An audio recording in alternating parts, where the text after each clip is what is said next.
Hello students, स्वागत है आपका इंडिया जॉब न्यूज़ के एक और नई वीडियो में।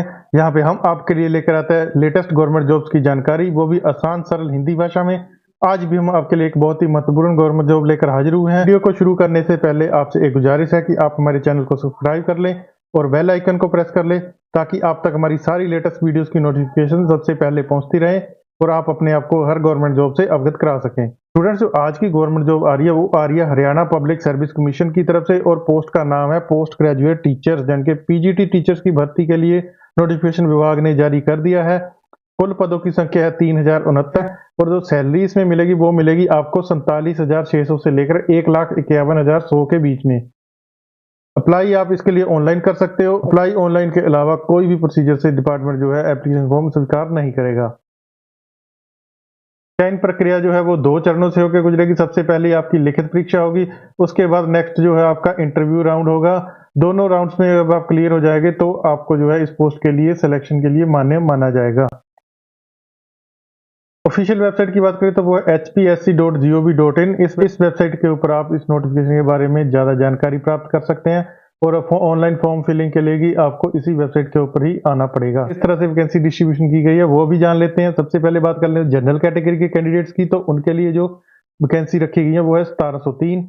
इसके बाद शेड्यूल कास्ट कैटेगरी के कैंडिडेट्स के लिए 612 पद रखे गए हैं।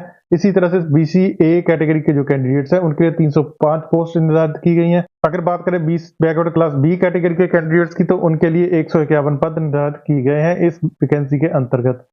इसी तरह से इकोनॉमिकली वीकर सेक्शन के कैंडिडेट्स हैं, उनके लिए 298 पदों का इंतजाम किया गया है, और टोटल कुल मिला के ये बनते हैं 3069 पद, जिनके लिए आप अपना आवेदन भेज सकते हो। यहाँ पे एक बहुत महत्वपूर्ण जानकारी आपको देनी है कि अगर आप कैटेगरी में अप्लाई करना चाहते हैं तो आप तभी कर सकते हो अगर आपके पास हरियाणा स्टेट के डोमिसाइल है, मतलब अगर आप हरियाणा स्टेट के रेजिडेंट है तभी आप कैटेगरी के लिए अप्लाई कर सकते हो, रिजर्व कैटेगरी।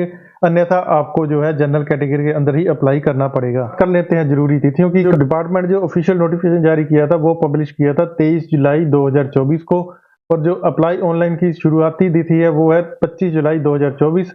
25 जुलाई से आपने डिपार्टमेंट ने फॉर्म लेने स्वीकार कर दिए हैं। साथ ही अगर आप इस पोस्ट के लिए अप्लाई करना चाहते हो तो आपको 14 अगस्त 2024 से पहले पहले अपना एप्लीकेशन फॉर्म विभाग की वेबसाइट के ऊपर अपलोड कर देना है। फी पेमेंट की बात करें तो उसके लिए जो अंतिम तिथि है वो भी 14 अगस्त 2024 रखी गई है, क्योंकि फी पेमेंट ऑनलाइन ही कलेक्ट की जाएगी, तो इसलिए आपको जो है कोई एक्स्ट्रा डेट नहीं दी गई है फी पेमेंट के लिए।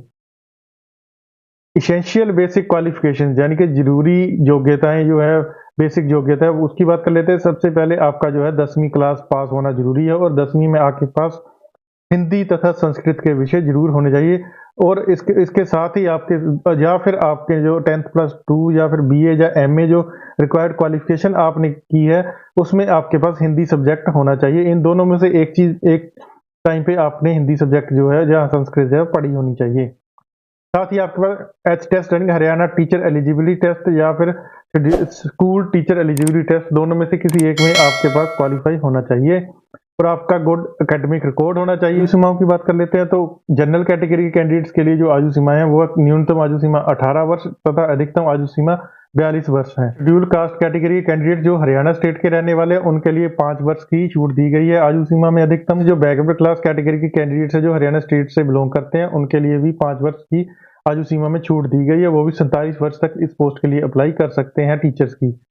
अगर बात कर लेते हैं पर्सन विद डिसेबिलिटीज जिनके पीडब्ल्यूडी कैटेगरी के कैंडिडेट्स हैं, उनको भी 5 वर्ष की छूट दी गई है, वो भी 47 वर्ष तक इस पोस्ट के लिए अप्लाई कर सकते हैं हरियाणा। वहीं पे दोस्तों अगर आपके पास पर्सन विद डिसेबिलिटीज का सर्टिफिकेट भी है और साथ में आप शेड्यूल कास्ट या शेड्यूल ट्राइब कैटेगरी से बिलोंग करते हो, तो आपको जो है एक्स्ट्रा 5 वर्ष और दिए जाएंगे इस पोस्ट पे अप्लाई करने के लिए। मतलब 5 वर्ष तो हो गए जो आपको आपकी SC/ST कैटेगरी या पीडब्ल्यूडी कैटेगरी के अकॉर्डिंग मिलेगा, प्लस अगर दोनों आपके पास है तो आपको 5 वर्ष और यानी कि 52 साल तक आप इस पोस्ट के लिए अप्लाई कर सकते हो। इसी तरह से अगर आपके पास पर्सन विद डिसेबिलिटी तथा इकोनॉमिकली वीकर सेक्शन कैटेगरी का सर्टिफिकेट है तब भी आप इस पोस्ट के लिए अप्लाई कर सकते हो, तब भी आपके लिए इसकी एज जो है 52 वर्ष रखी गई है। तो जो भी मिलिट्री पर्सन अपनी जॉब के दौरान या सर्विस के दौरान देश की सेवा करते टाइम डिसेबल हो जाते हैं तो उनकी पत्नियों के लिए भी जो आयु सीमा है वो 5 वर्ष अधिक रखी गई है, मतलब वो भी 47 वर्ष तक इस पोस्ट के लिए अप्लाई कर सकती हैं। वहीं पे विधवा औरतों की बात कर लेते हैं, उनके लिए भी 5 साल का आरक्षण रखा गया है आयु अधिकतम आयु सीमा में। उसी तरह अगर अनमैरिड वुमेन है, जो जिनकी की अभी शादी नहीं हुई है या जिन्होंने शादी नहीं किया, वो भी 47 साल तक इस पोस्ट के लिए अप्लाई कर सकती हैं। बात कर लेते हैं आवेदन शुल्क की। मेल कैटेगरी के कैंडिडेट्स ही जो कि जनरल कैटेगरी, बैकवर्ड क्लास और अदर स्टेट से बिलोंग करते हैं, उनको जो एप्लीकेशन फ़ी है वो है ₹1000 उनके लिए। वहीं पे अगर बात करें फीमेल कैटेगरी के कैंडिडेट्स जो कि जनरल कैटेगरी से बिलोंग करते हैं और अदर स्टेट से बिलोंग करती हैं, उनके लिए ₹250 एप्लीकेशन फ़ीस रखी गई है। वहीं पे अगर बात कर लेते हैं हरियाणा स्टेट के रहने वाले मेल फीमेल कैंडिडेट्स की, जो कि schedule caste, backward class category A, B तथा एक्स सर्विसमैन तथा इकोनॉमिकली वीकर सेक्शन कैटेगरी से बिलोंग करते हैं, उनके लिए जो एग्जामिनेशन फीस है वो ₹250 रखी गई है। वहीं पे अगर आप पीडब्ल्यूडी कैटेगरी के अंडर फाल करते हैं, तो आपके लिए जो है कोई एग्जामिनेशन फीस नहीं रखी गई है। फी पेमेंट का जो मेथड है वो ऑनलाइन रहने वाला है। आप net banking, UPI, credit card, debit card की मदद से किसी भी तरीके से अपनी पेमेंट को डिपार्टमेंट को भेज सकते हो। चलिए बात कर लेते हैं चयन प्रक्रिया की। तो चयन प्रक्रिया जो है 2 चरणों से होकर गुजरेगी। सबसे पहले आपकी लिखित परीक्षा होगी। लिखित परीक्षा में आपका सबसे पहले स्क्रीनिंग टेस्ट होगा। स्क्रीनिंग टेस्ट के 100 क्वेश्चन आपसे पूछे जाएंगे, जो कि मल्टीपल चॉइस क्वेश्चन होंगे, यानी कि एक क्वेश्चन की बहुत सारी ऑप्शंस होगी। उसके लिए आपको टाइम दिया जाएगा, वो 2 घंटे का दिया जाएगा। कुल अंक जो आप इसमें प्राप्त कर सकते हैं वो 100 है, यानी कि एक सवाल है जो है वो 1 अंक का होगा।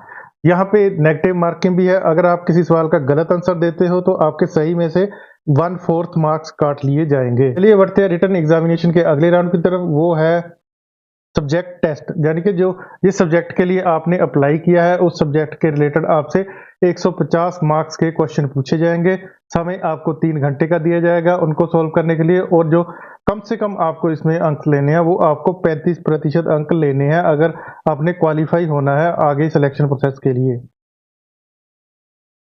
अब लास्ट में स्टूडेंट्स आ जाता है इंटरव्यू राउंड। इंटरव्यू राउंड जो होगा उसमें आपसे इंटरव्यू कुछ क्वेश्चन पूछेगा, आपके सब्जेक्ट से रिलेटेड भी हो सकते हैं या जनरल क्वेश्चन भी हो सकते हैं, और जो फाइनल मेरिट लिस्ट बनेगी वो आपकी सब्जेक्ट नॉलेज और इंटरव्यू दोनों के कॉम्बिनेशन की बनेगी। दोनों के आधार पर आपको जो है मार्क्स दिए जाएंगे। बात कर लेते हैं ऑनलाइन अप्लाई प्रोसीजर की। तो सबसे पहले आपको जो है ऑफिशियल वेबसाइट को ओपन कर लेना है अपने वेब ब्राउजर में, जो कि hpsc.gov.in। अगला प्रोसेस जो होने वाला वो होगा रजिस्ट्रेशन प्रोसेस। मतलब आपको रजिस्ट्रेशन कैसे करना है वो हम आपको चलिए बताते हैं। इसके लिए आपको अब कुछ चीज़ें अपने पास तैयार रखनी है, जैसे कि आपको आपका मोबाइल नंबर आपके पास वर्किंग कंडीशन में होना चाहिए। आपका नाम जो है आपने एंटर करना, वो आपको 10th क्लास की मार्कशीट के अकॉर्डिंग ऐड करना है। उसके बाद आपने अपनी नेशनैलिटी ऐड कर देनी है उसमें, जो रजिस्ट्रेशन फॉर्म खोलेगा। और उसके बाद आप कैटेगरी सिलेक्ट करेंगे। कैटेगरी के बाद आप डेट ऑफ बर्थ सिलेक्ट करेंगे। फिर आपसे ईमेल आईडी पूछी जाएगी। ईमेल आईडी एंटर करने के बाद आपने अपना जेंडर एंटर कर देना, आप लड़का हो या लड़की। और ये सब एंटर करने के बाद जैसे ही आप सबमिट बटन पे क्लिक करोगे, आपके मोबाइल नंबर पे एक ओटीपी आएगा। वो ओटीपी आपको जो है एंटर करना पड़ेगा। तो जैसे ही आपको ओटीपी एंटर करेंगे, आपको एक लॉगिन आईडी और पासवर्ड जनरेट कर दिया जाएगा सिस्टम की तरफ से। अब आपने नेक्स्ट प्रोसेस क्या करना है, अपना आपने फॉर्म फिल करना है। फॉर्म फिल करने के लिए आपको जो रजिस्ट्रेशन आईडी दी गई है उसके साथ आपने लॉगिन करना है।